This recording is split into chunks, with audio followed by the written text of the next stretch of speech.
So the next speaker will be Americo Pinto, who will take us through the topic related to the PMO success. But gentlemen, please welcome Americo Pinto. Americo, can you turn on your Yes. camera? Hello, Hello. Taras. Hey. Hello. Can you hear me? Yes, absolutely. Give me a Excellent. second. I will stop sharing my screen. So the stage is yours. Thank you very much. Thank you for the invitation to participate in this meeting today. It's my pleasure. So today we will talk about PMOs, right? So let me share my screen with you. Just one second. So you can tell me if you can see it. Is it okay? Yes, perfect. Okay, perfect. So our topic today is what makes a PMO successful, right? So there are many, I could say that there are many possibilities, many variables that can help us with that. And today I will try to show you, to present and to discuss some of these possibilities. I'm Americo Pinto. I've been working with PMOs and project management for almost 25 years. Actually, I live, today I live in Brazil. I'm at this moment, I'm in Rio de Janeiro. And I'm the leader, the founder, and the chair of the PMO Global Alliance. We will have a chance to know a little more about this community. But anyway, just before starting, let me show you from where will come most of the information that I will share with you today. Some insights, some ideas. So let me show you the source of this knowledge. In just 1 minute, I will show you a very quick video. Just 1 second.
So, PMO Global Alliance has been founded 4 years ago. Today, I could say that it's the largest community of PMOs and PMO professionals in the world.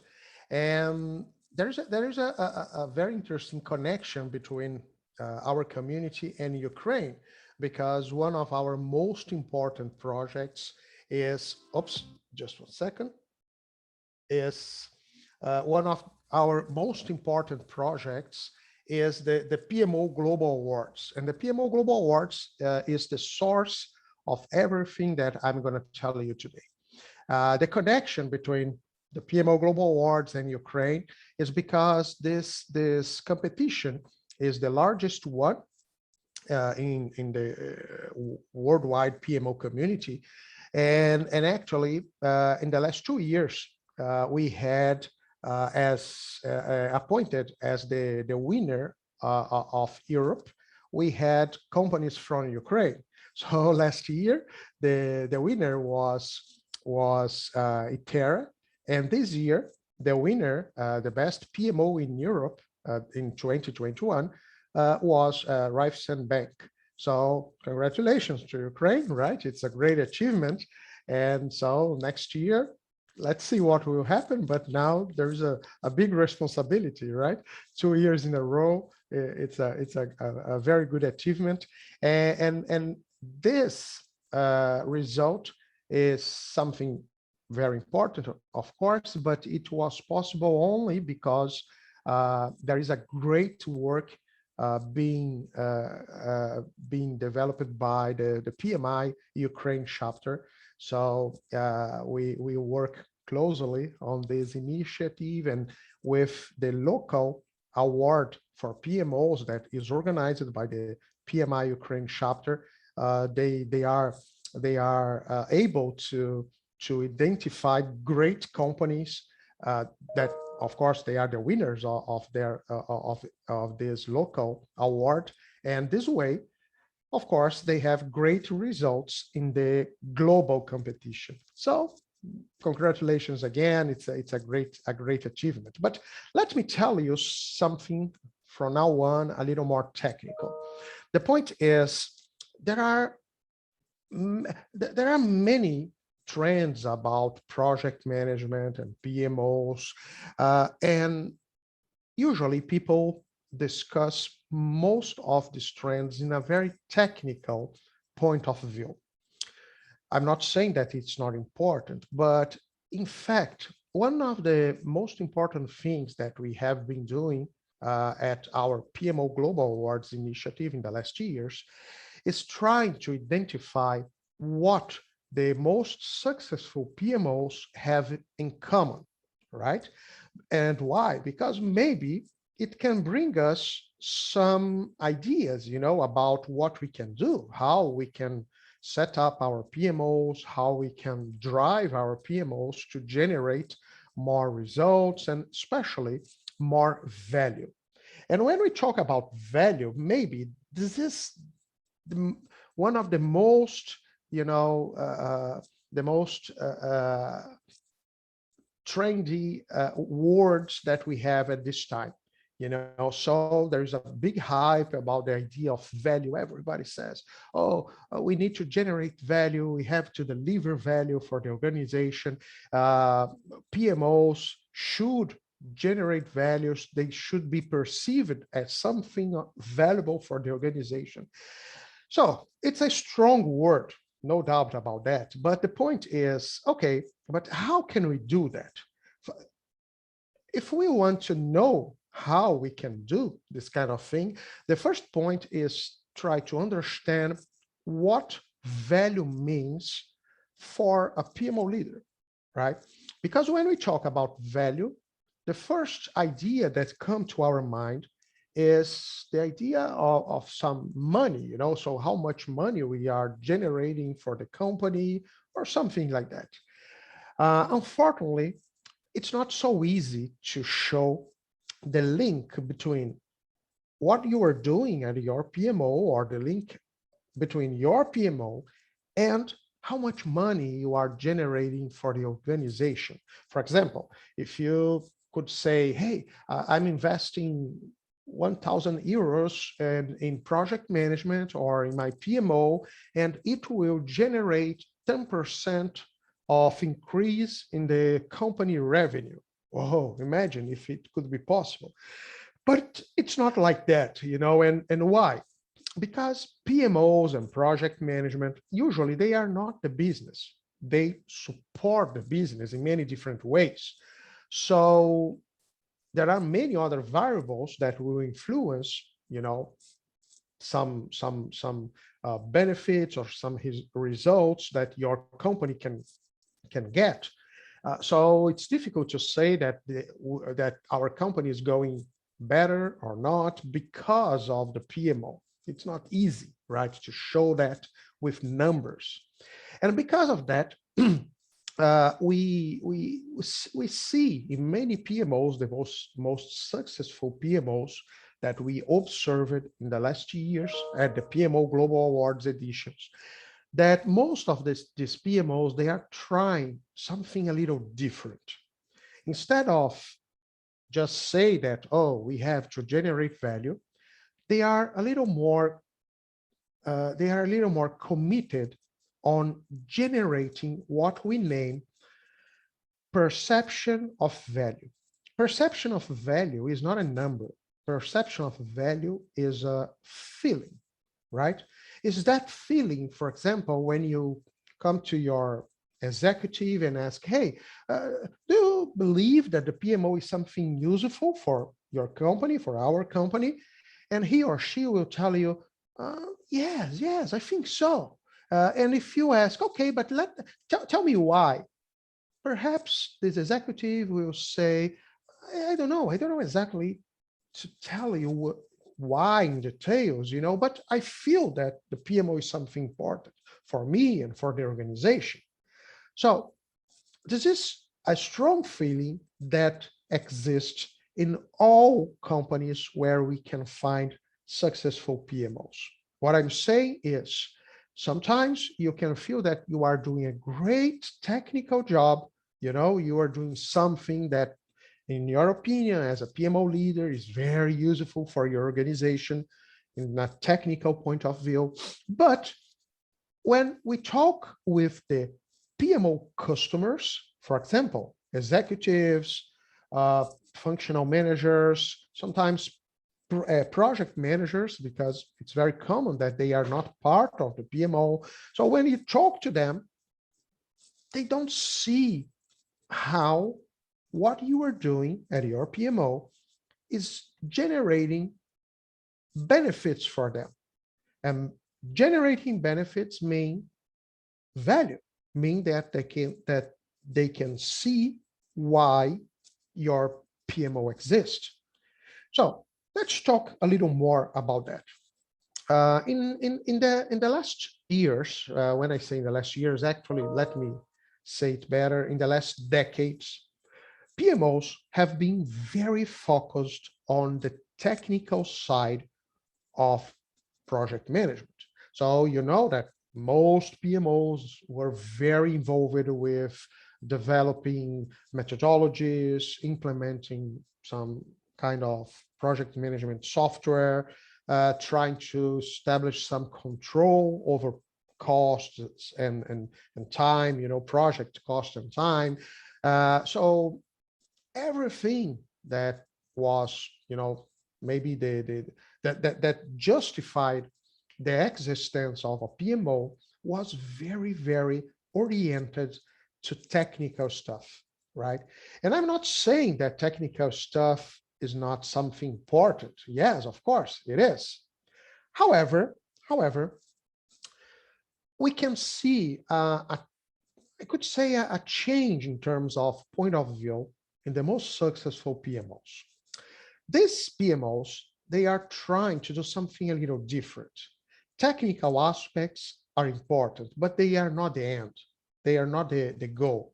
They are just the way that you will choose, to get to your goals, to find your results, right? Okay, Americo, but what is the most important objective? Actually, we are talking about customers. We are talking about people. Customers, I told you that they are executives, they are functional managers, project managers. So we are talking about people that are PMO stakeholders, right? In some way, the PMO is serving these people. They are your customers. So they should perceive the value of what you are doing. Very good. However, many PMOs around the world, they try to do something that doesn't help a lot with this objective. It's very common that PMOs, instead of understanding who the customers are and understand how they can really serve these people, they try to start from the technical aspects. It means that it's very usual that PMOs try to start choosing, the best PMO model. For example, oh no, we have to implement a VMO, a value management office. There is a big hype around this VMO today. oh no, actually we want an agile management office, or we want a SMO, a strategic management office. There is a whole alphabet if you want. So what I'm saying is all these types of PMOs, they are suggested, they are recommended by some people, usually book authors or maybe consultants. So they try to use their experience, and under their point of view, they say, no, in my understanding, the VMO is the best one, and a VMO should do this, this, this, and that. All these functions or all these activities should be done, should be provided by the PMO. Good. That's what we called a magic pill, right? And why? Because you are trying to find, a model, a pre-established model, to use it in your company, even when you don't understand exactly what your company needs. And the problem is when you do that, it's possible that something like this happens in your organization. So your organization is the green cube, right? And the blue cube is the solution that you are providing. You are saying, hey, my PMO should be like this blue cube. We should do this, that, but actually, not necessarily what you are proposing is what your company really needs. So if it happens, the result is that people can't see the value of what you are doing. And sometimes you think, hey, come on, I'm doing something really good, in technical terms, and people don't see the beauty of what I'm doing. It's not fair, what's happening here? Okay, the point is sometimes you are doing something that technically speaking is great. So it's really beautiful, right? In a technical point of view. However, Peter Drucker he said something interesting about that. He said something like, there is nothing more useless than doing in the best way possible something that should not be done. So what I'm saying is maybe you are doing very well what you are doing. For example, you are providing the best methodology, you are providing the best portfolio management process, you are providing great tools, or many other things. But the point is, are you sure that what you are doing will deliver what your customers really need, deliver the expectations of your customer?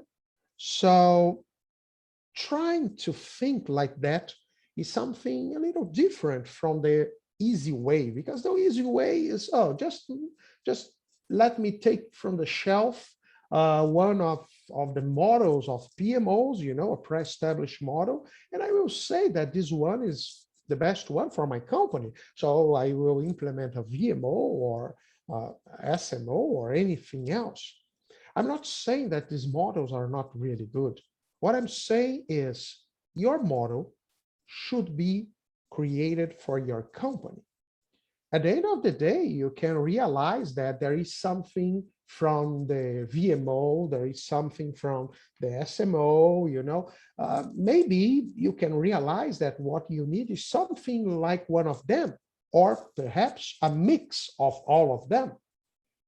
And there is nothing wrong with that. And why? Because if there is something that is true about PMOs, is that PMOs should be different. In project management, we are very used to find standards, right? There is a standard for project management, a standard for program management, for portfolio management. But in the point of view of our community, the members of our community, we don't believe in standards for PMOs. And why? Because a standard is something that tells you how you should do something, But you can say that for project management. For example, there is the best way when you are developing scheduling or a budget. But if you are talking about PMOs, there is no best way. PMOs are different. If we take 10 different companies, we will find 10 different PMOs in terms of configuration, and they can work very well. So which one should I choose? Actually, none of them. You should take something, you should create something that makes sense to your company. So Americo, you're telling me that that PMO, that, for example, Raiffeisen Bank has a great PMO, so I will try to copy what they are doing. I will be very successful. No, possibly not. And why? Because you don't know many variables that exist at Raiffeisen Bank. For example, maturity, culture, sponsorship level. There are many, many variables. So what they have makes sense to them. Okay, you can be inspired by their experience, no doubt about that. But don't believe that copying, you will have the results that you need, that you expect. So if you want to generate perception of value, you have to do something different. You have to be the yellow one, right? And be different starts when you try to understand your customers' expectations. That's the point. Let me tell you a little more about that. When we talk about expectations, imagine that as a PMO leader, you are a doctor, okay? And your customers, they are your patients, right? Good. So imagine that if you go to your patient and say, hey, I have here a list of medicines that I can prescribe to you, okay? So please choose the ones that you want. I'm trying to collect their expectations, right? Not really. And why? Because they don't know. The medicines are just the way to generate the benefit they expect. And the benefit is they want to stop some kind of pain that they have, right? So they are not the experts. They don't know which medicine they should take. What they want is that they can be healed. That's the idea. Okay, so how should I collect their expectations? We should to understand that we have to speak the language of our patient. So it means that we have to understand the pain, understand the needs, understand the benefits, the expectations. And based on that, we will prescribe the correct medicines, right? Okay, Americo, but it's not, we are not talking about PMOs, right? Okay, let me tell you about PMOs. Imagine that now you are the PMO leader. You could talk to your director, for example, and say, hey, director, I want to collect your expectations. So please tell me, what do you want from the PMO? Would you like to have a methodology, or maybe some training, or reports, or some portfolio management support? What do you want? I want to know your expectations. In fact, your customers, this kind of thing doesn't matter for them. And why? Because they are not really concerned about this technical stuff, because it's only the way to get to the results. What they really want are the benefits. For example, you could ask your director, hey, would like some, for example, reliable information when you are making decisions. That's something that I could say that it's a pain for you. You feel that you don't have reliable information when you are making a decision. Or perhaps you would like more integration between a strategy and projects, so all the company can understand why we are doing what we are doing. Or maybe every time you have a project, you would love to have people with the proper competences to be assigned to this project, and sometimes you feel that you don't have that. So look, all of everything I told you, they are not something that the PMO will do. Actually, they are results. For example, if you provide a portfolio management process, it will help to create integration between projects and strategy. If you provide some reports, the director will have reliable information for decision making, right? So if you provide some training, every time the executives need someone with the competence to be assigned a project, these people will be there. So there is a correlation between what you do as a PMO and things that your customers are expecting. We are talking about pains, things that they feel, hey, I need it. I need some support. So what I'm saying is, if you want to generate perception of value, what you have to do is, first of all, you have to speak the language of your customers. And they don't care about all the technical stuff that you are doing. What they want is the result. The second point is you have to understand their pains. First, who your customers are. And secondly, what are their pains?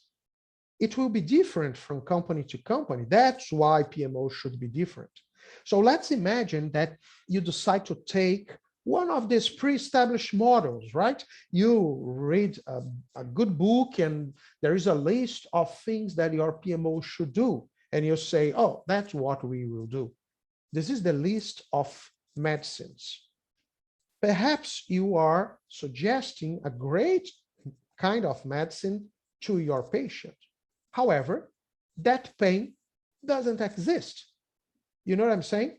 So instead of using something pre-established and believe that PMO should be like this or like that, you have to be flexible. You have to understand that we need to create solutions that can fit the needs of our customers, and it will make our PMOs really different. So what I'm saying is PMOs should be oriented to create value, delivering what our customers expect in terms of benefits. And for that, we have to know who they are, we have to know their pains, and after that, we will decide which kind of medicines we will prescribe. So PMOs will be different, and sometimes even your own PMO today will be different from your PMO tomorrow. And why? Because needs and pains will change from time to time, right? You can have new executives, the strategy has changed, and of course, your PMO will change too. So there is nothing wrong with that. If you can't make your PMO fit in any pre-established model, it's not a problem. It's just a fact. So looking closer, those PMOs that, they look successful, and I'm saying successful in terms of generating perception of value. So they are really recognized by their executives. It looks like one of the most important thing that all of them have is they don't copy and paste, right? They are really concerned about being flexible and creating solutions that can fit to the needs, the pains that exist on that moment in that company. So flexibility is something important, and a kind of customer-driven PMO, something that you will create and adapt and adjust every time you see that there is something that justify this kind of I could say, realignment. And talking about realignment, that's something interesting because look, we talk about maturity, right, many times, and maturity means that you are doing very well what you are doing. So we are talking about process. So for example, I provide a methodology. Good. And my methodology is really cool, cover all the most important aspects. People are using it in all projects. But the point is that generating perception of value? Perhaps not, I don't know. It depends on the pains, it depends on the needs. And why? Because perhaps methodology can be a very good medicine, but the pain that it could heal doesn't exist in our company. You know what I'm saying? It's just an example, of course. There are many other possibilities for PMOs. But what is really important is this alignment between what you are doing and why you are doing. So it means that maturity without alignment with the real needs, it's a waste of money, a waste of time, and you will feel that you are not generating value for your company. You know, you'll be challenging. So to close this discussion, I would like to share with you something to make you think. It's very common that we find people saying that, or maybe in some articles or even books, people say that one of the most common reasons for PMO failure is a lack of sponsorship, right? You lost sponsorship, and because of that, your PMO failed. Good. Think with me. Do you really believe that the cause of your PMO failure is a lack of sponsorship or because you lost sponsorship? In fact, it's very possible that losing sponsorship is much more a consequence or maybe an evidence than the cause of your failure. And why? Because sponsorship, and I'm talking about a PMO that already exists, right? I'm not talking about selling the idea of a PMO. I'm talking about a PMO that is there working, you know, trying to generate value, and you feel that you are losing sponsorship. And you'll say, oh, we are failing because we don't have sponsorship. No, no, no. You don't have sponsorship because you are failing. You are failing on generating perception of value for them, for the executive level. How can you dare to expect support, sponsorship, if you can't heal their pain? You know what I'm saying? So sponsorship is something that should be deserved, right? Should be earned, okay? And it depends on what you are doing. So don't be very concerned about following pre-established models or doing something that you believe too much that a PMO should do, because it looks like an open mind, you know, is something that can make a great difference for PMO leaders. It will let you create solutions and adapt the solutions according to this change of expectations that will be very common. So that's maybe this is possibly one of the most important things that we perceive in the most successful PMOs that have been participating in our PMO Global Awards in all editions since 2017. Okay, and some of these concepts actually they are also included in a methodology that we developed actually our community, you know, PMO experienced PMO leaders developed this methodology to set up and assess PMOs based on this idea that I shared with you, the idea that we have to generate perception of value for our customers. This methodology is named PMO Value Ring. So if you want, you can access pmovaluering.com. It's available in English, Portuguese, Spanish, and we are working in new languages. So there is also a certification, you know, that can let people know how to use it. But the most important thing is we need to understand that if we want to be successful, we have to let the technical aspects, you know, let them have the importance that they should have in our PMOs. PMOs are service providers. And what's really important is the customer experience. How you serve your customers, how you understand their needs, and how you create solutions that can deliver what they expect. This is the secret, if there is a secret. And it makes a lot of sense because we see different PMOs around the world. They are very different one from another, and they are successful. So it means that there is no just one right way. We can do it in very different ways, because what really matters is the alignment between what you are doing and what your customers are expecting from you, right? That's the idea. So I will open for questions so we can discuss it a little more. But before that, I would like to show you something. Actually, it's a tribute, right, to the winner of the PMO, the Europe PMO of the Year award this year. As I told you, our winner came from Ukraine.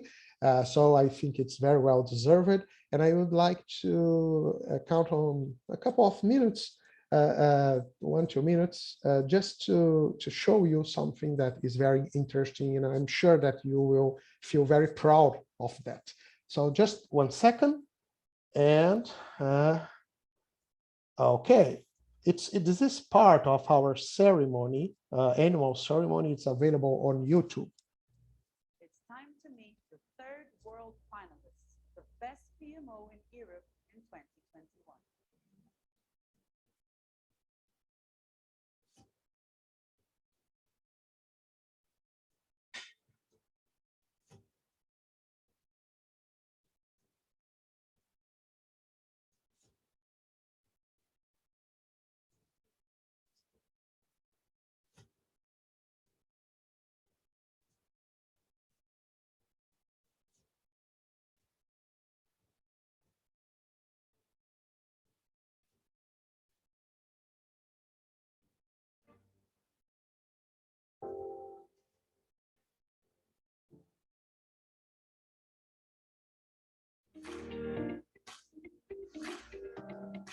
Welcome to Raiffeisen Bank Aval. My name is Maria Abdulina. I'm head of Project Portfolio and Efficiency Management Division. Raiffeisen Bank Aval, public joint stock company, is a member of the Raiffeisen International Banking Group in Ukraine.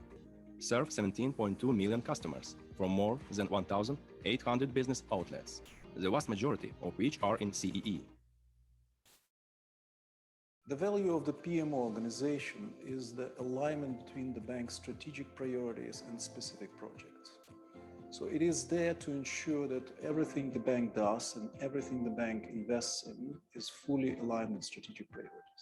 I see the PMO becoming even more of a value management office compared to what it is today.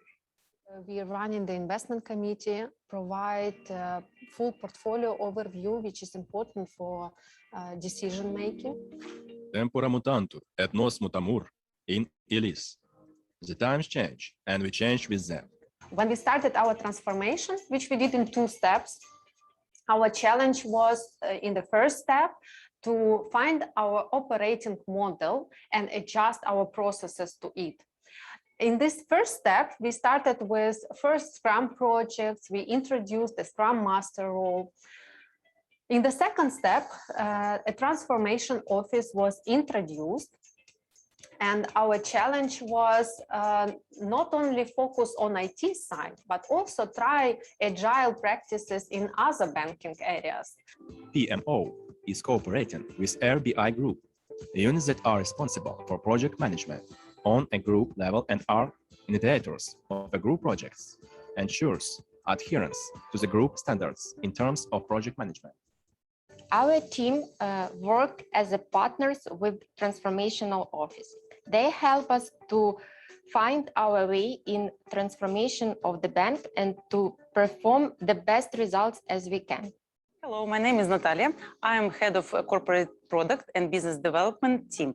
Our new Raiffeisen Business Online was developed during quarantine time, and we launched it for our customers and our bank employees. Our PMO team help us to implement adaptive setup for the product development. It's very important to ensure that PMO is trusted by all stakeholders.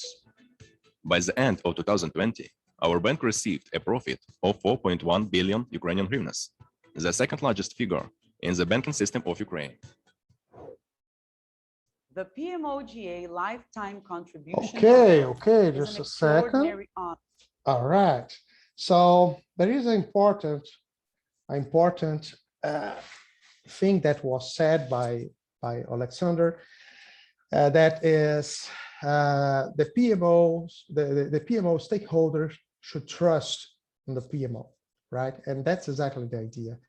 If you are looking for trust, you have to show that you exist to serve, and you will be only able to serve when you know your stakeholders, your customers, when you know their needs, their pains, and it will make your PMO really awesome.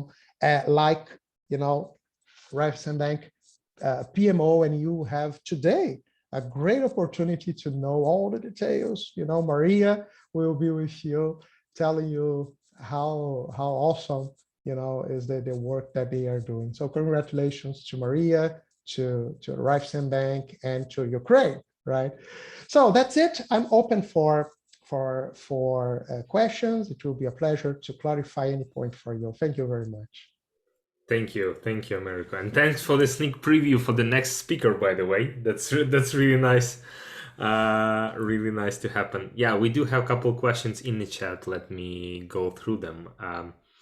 The question from Serdar: the good PMOs need to develop and update itself constantly, but if you have a sponsor that against this process, how can you handle this situation? Okay, let me see. Serdar, right? Yes, I can see that. Good PMOs need to develop and update itself constantly, but if you have a sponsor against this, how? Okay, so Serdar, that's a very good point, right? There is something in persuasion. There is a field of knowledge that works with persuasion, right? There are many books about that. And what is really important is to understand what is behind some kind of behavior. You know, when you say that there is a sponsor against the PMO, again, it's much more an evidence. You know, there is something wrong. If there is someone against it, you can consider that there are two possibilities. One, you are doing something that is not generating any kind of perception of value for that sponsor, and that's something really, really bad. The other possibility is because we know that when we have something new, a PMO, you know, sometimes we are organizing process, and people, they have their comfort zone, and sometimes it's part of this the typical resistance that should be broken. So you have the two possibilities, but possibly is the first one. So just one last consideration. Sometimes you can say, okay, Americo, but I'm doing what I have to do, you know, actually they need it. Yes, but remember that all your customers, like a sponsor, they are actually they are human beings, but what I want to say is their maturity will evolve exactly like a human being. You will have some customers that they are babies, and babies can't understand the value of some things in the world because of a lack of maturity. You know what I'm saying? So your role is your whole role is to support the baby, because if you don't feed the baby, you know, the baby will die, right? And improve the maturity of your customer, because soon they will be able to perceive the value of something that today they don't know that these things are important for them. You know, so keep it in your mind. Sometimes you are doing what you have to do, but the timing is not correct, or the way you are doing is not correct, because a lack of maturity prevent your customers to see the importance of what you are doing. And it's part of the game. You have to adapt, so sometimes it's time to seed, and in the future, you can harvest the results.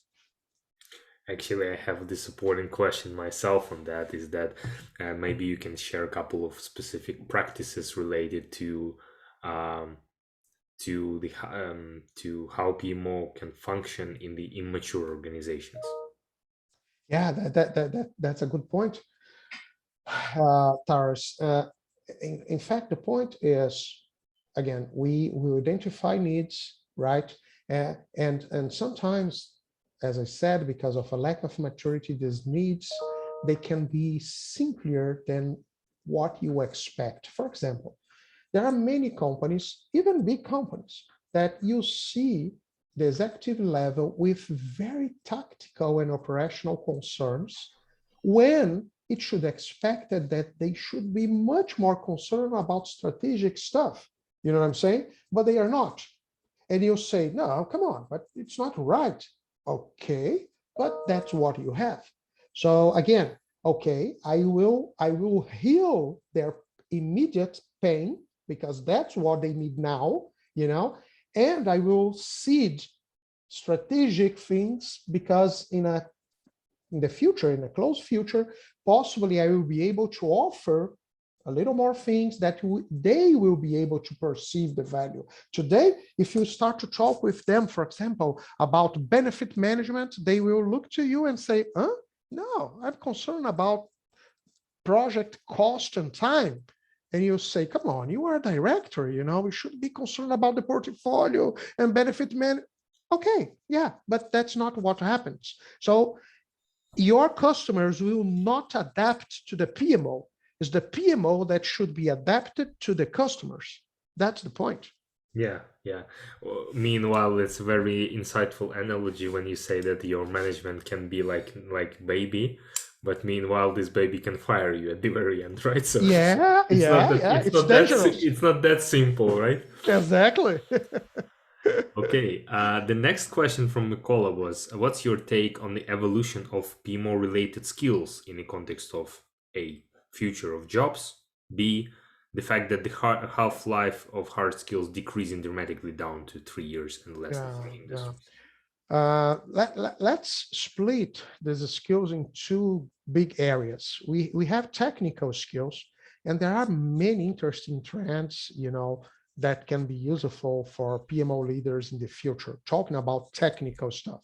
So we see many PMOs involved with Agile. We see many PMOs looking about benefit management, portfolio management, something a little more advanced in these areas. We have also people talking about how artificial intelligence will be useful for PMOs or for project management in our companies. But all of this are technical stuff. They are just the way that we will choose to get to our goals. The point is, there is a very important skill that all PMO leaders should be really concerned, that is customer service.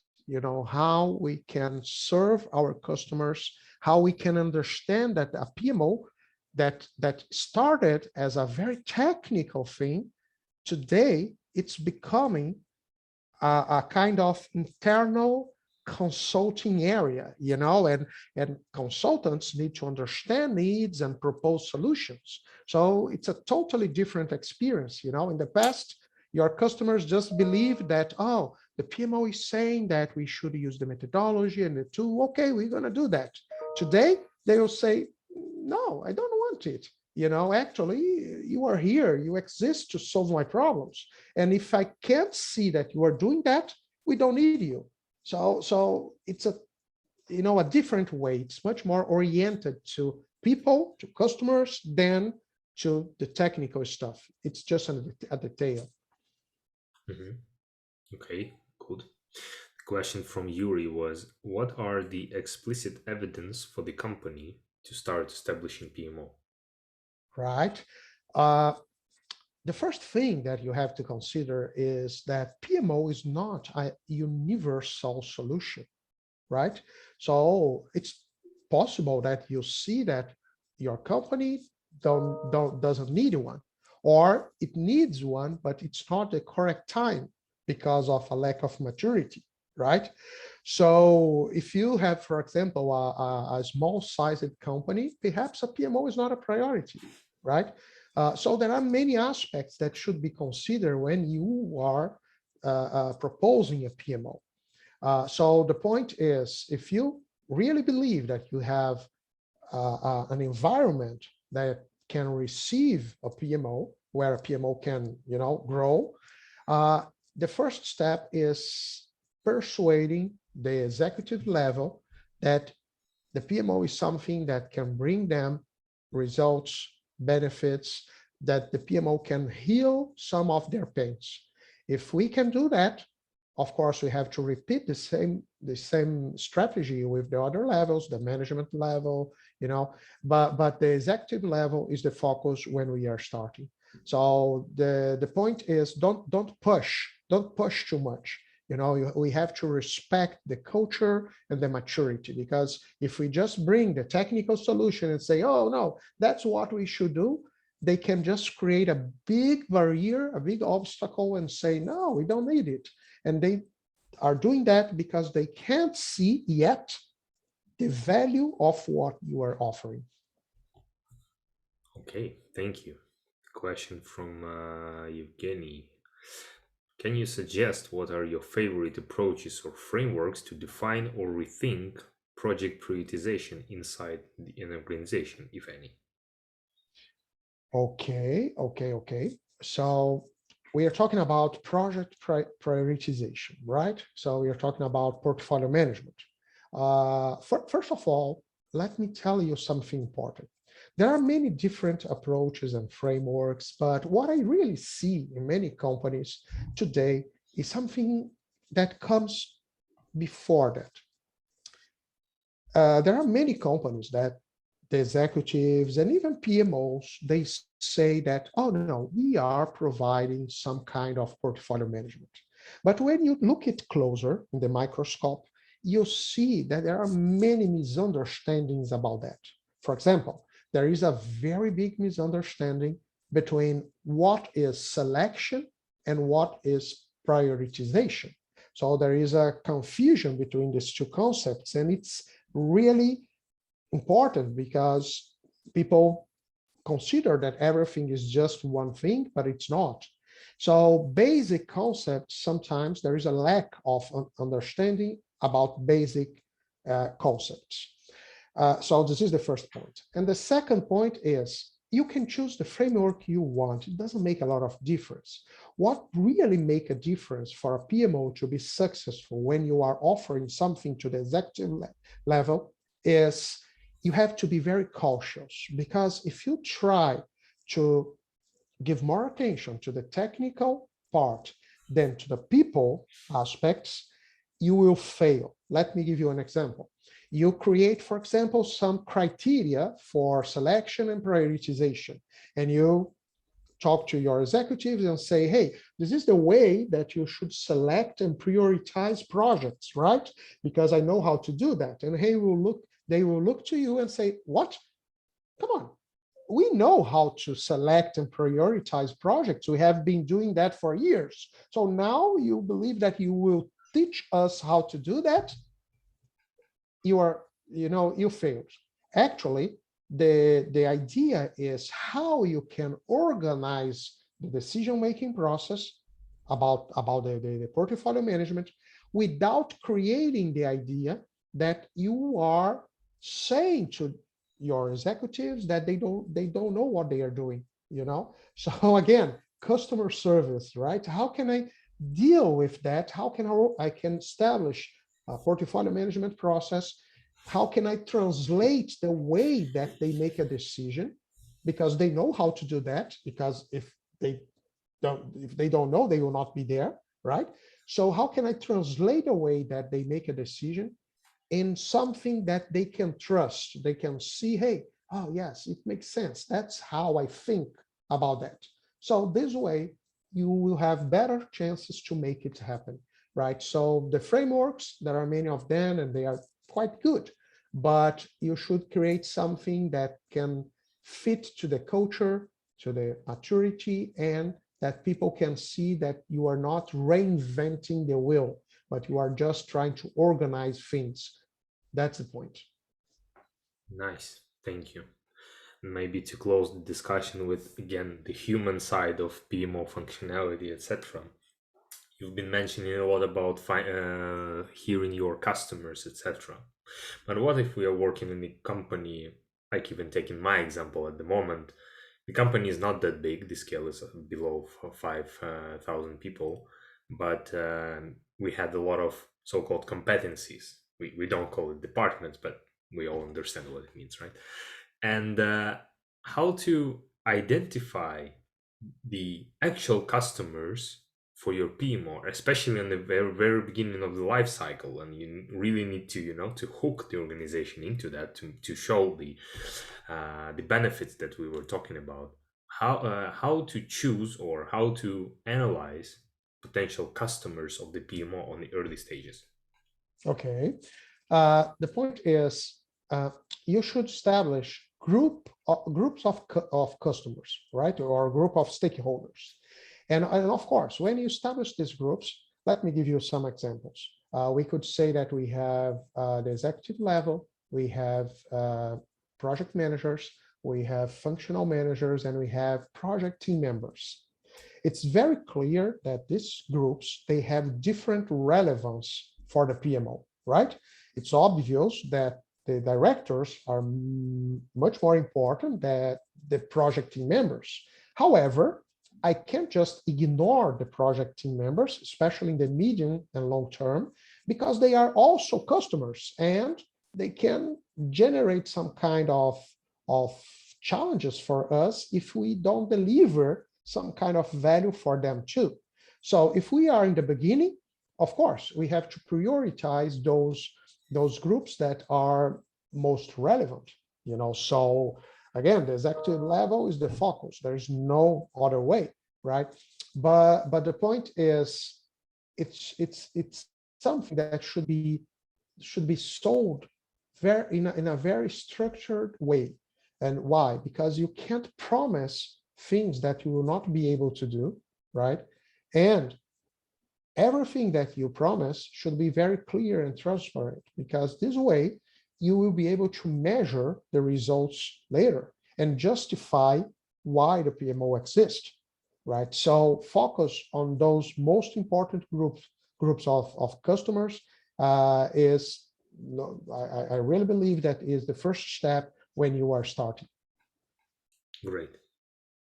Thanks a lot for your insightful keynote. Thank you very much. That was really interesting to hear. And as I say, it was a nice preview, the big, nice preview. It's a teaser, right? Yeah, for Maria's speech that we'll have in 2 minutes. Yeah. So thanks again. And I wish Thank you very much. Congratulations to all of you, right? And you are doing a great job at PMI Ukraine and many different companies in Ukraine. I've been in Kiev a few time ago, and I had a great experience. I hope I can visit Kiev again, right? I love the city, and I hope we can meet again in person very soon. Yeah, that would be nice. Thank you. Thank you. Thanks. Bye-bye. Have a nice day. Bye.